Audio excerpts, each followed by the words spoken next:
국내 투자자 여러분들이 가장 좋아하는 해외 주식 종목 중 하나가 바로 테슬라입니다. 그만큼 많이 보유하고 계신데요. 이 테슬라 주식을 사랑하는 만큼 테슬라의 전기차에 대한 애정도 올해는 좀 남달랐던 것 같아요. 작년에는 길거리에서 테슬라의 전기차 그렇게 많이 보지 못했던 것 같은데 올해는 여기도 저기도 할 만큼 되게 많이 보이더라고요. 그런데 드디어 테슬라가 현지 시간 21일을 기준으로 S&P 500 지수에 편입이 되죠. 많은 분들이 기대를 하고 있는 부분인 것 같은데 이 S&P 500 지수 편입을 앞두고서 테슬라 관련된 외신 또 기사들 살펴보겠습니다. 일단은 테슬라가 지난주 금요일장에서 어떻게 거래가 됐는지 아주 짧게 살펴보도록 하겠습니다. 지난주 금요일장에서 5.96%, 6% 가까이 오르면서 종가가 695달러였습니다. 사상 최고치였고요.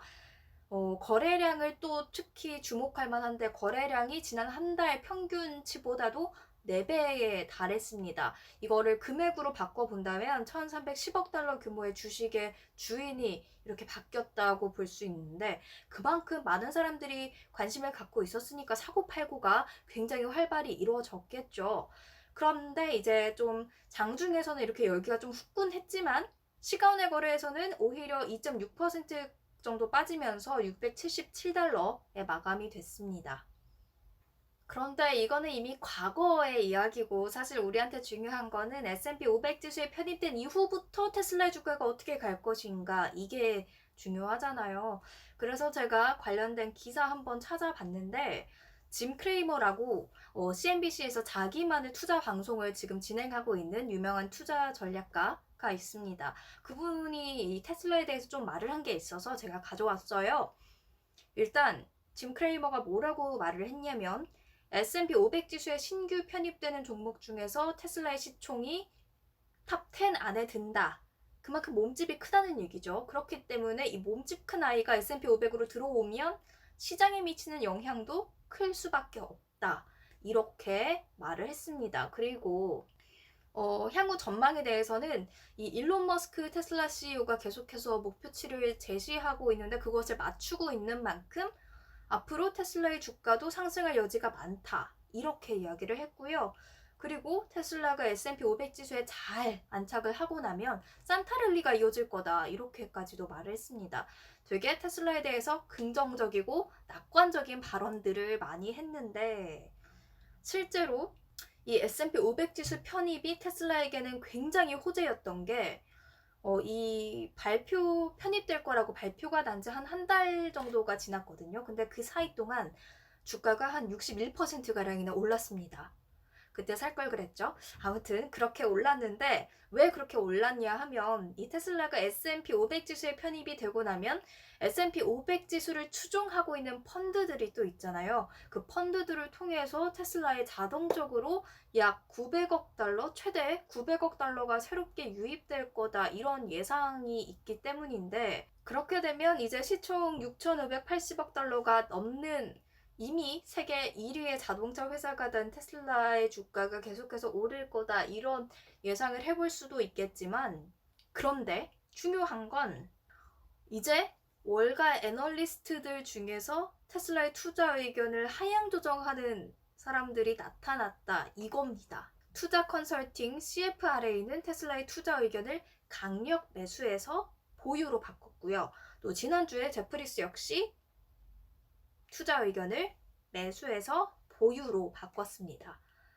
테슬라 좋긴 좋아. 갖고 있으면 좋아. 보유해. 하지만 지금 단계에서 좀 신규로 들어가는 거는 조금 힘들 것 같아. 조금 다시 생각해봐. 이렇게 속삭여주고 있는 건데 일단 이렇게 생각할 수 있는 이유 중에 하나가 테슬라가 과연 지금의 시총을 잘 견뎌낼 수 있는 지금 시총에 걸맞는 회사인가? 라는 물음이 뒤따르고 있기 때문이 아닐까 싶은데요. 일단은 흑자로 전환한 지 그리 오래되지 않았습니다.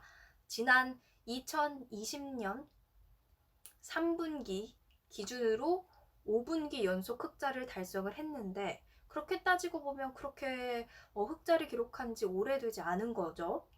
그리고 올해 판매 목표, 일론 머스크가 발표했던 올해 판매 목표가 50만 대예요.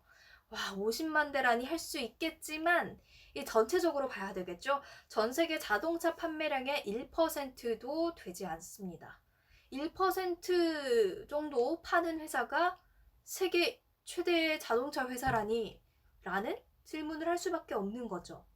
또 전 세계 자동차 회사들의 2021년 내년도 예상 영업이익이 93조 원으로 추정이 되는데 테슬라의 내년도 전망은 5조 원 수준입니다. 이를 기업답나? 라는 생각 역시나 들 수밖에 없는 부분인 거죠. 단기적으로 봤을 때는 뭐 차익 실현이 있을 수도 있고 조금 조정이 있을 수도 있겠지만 장기적으로 봤을 때는 여전히 좋아하는 그런 의견들도 역시나 많습니다. 왜냐? 중요한 것들 중 하나가 바로 인프라, 충전소를 구축했다는 거예요. 이 자동차 회사로는 유일하게 스스로 전기차의 인프라를 구축을 했다고 합니다. 인프라와 전기차를 같이 구축해 나갔으니까 이런 다른 경쟁사, 다른 전기차 경쟁사들이 쉽게 테슬라를 이렇게 뛰어넘지는 못할 거다. 이런 의견이 있는 거죠. 그리고 테슬라는 자율주행 기술뿐만이 아니라 배터리 기술에도 투자를 막대하게 하고 있다. 그러니까 이런 거는 다 미래를 위한 투자다. 이게 결과로 이어지고 나면 더욱더 테슬라가 경쟁력을 갖춘 회사가 될 거다. 이런 전망이 있기 때문에 테슬라의 장기적으로는 되게 낙관적으로 보는 분들 많습니다. 그래서 사실 이 테슬라를 자동차 기업으로만 볼 거냐 아니면 뭐 애플, 구글처럼 하나의 플랫폼으로 볼 거냐 이렇게 보는 관점에 따라서 이 밸류에이션을 달리하는 사람들도 분명히 있습니다. 그래서 이렇게 테슬라의 좋은 의견 또 조금은 다시 생각해봐 하는 의견 이렇게 두 가지를 알아봤는데요. 테슬라가 움직일 때 국내 증시에는 또 어떤 영향이 있는지까지 짧게 살펴보도록 하겠습니다. 테슬라가 좋으면 당연히 국내 이 관련주들도 흐름이 좋을 수밖에 없겠죠. 그래서 관련주가 어떤 게 있는지 좀 소개해 드리려고 하는데요. 일단은 센트럴 모텍이라는 곳이 있습니다. 이 센트럴 모텍은 테슬라의 알루미늄 컨트롤 암을 공급해주는 이 대표적인 테슬라 관련주로 꼽히고 있고요.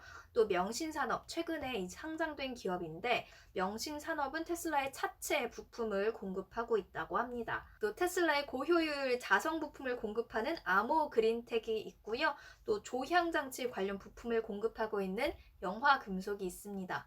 배터리 관련주로는 LG화학 대표적이고요. 또 LNF가 최근에 많이 각광을 받고 있는데 LNF가 LG화학의 전지사업부가 떨어진 곳이죠. LG에너지 솔루션의 배터리 양극재를 공급한다고 합니다. 그런데 이 양극재가 궁극적으로는 어디로 가느냐?